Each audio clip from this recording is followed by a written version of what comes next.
if you've got, for me, if you've got a pair of safety glasses so that the pepper won't bother your eyes, and a pair of gloves. Always cut up the pepper with a pair of gloves, whether you're making pickle or whatever. And if it's just one pepper you're cutting up to cook something else with, then you can just hold that pepper with a paper towel.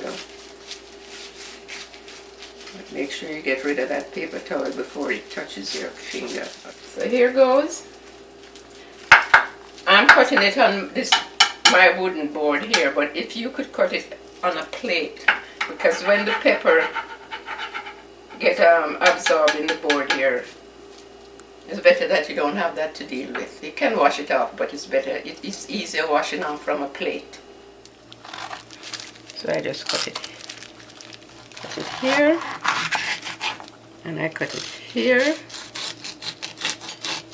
That's 3.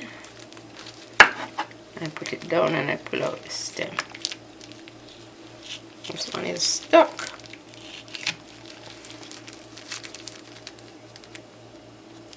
That's for the garbage. If you want, don't play around with it too much, because then it starts going up into your nose. I can smell it. Yeah. Always after you cut up your pepper, you wash anything that came in contact with the pepper.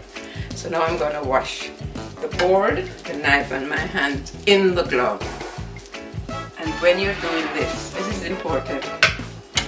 Wash it in cold water first, because if you use the hot water, the steam from the hot water pushes up the pepper, the fumes from the pepper, and that can really affect you.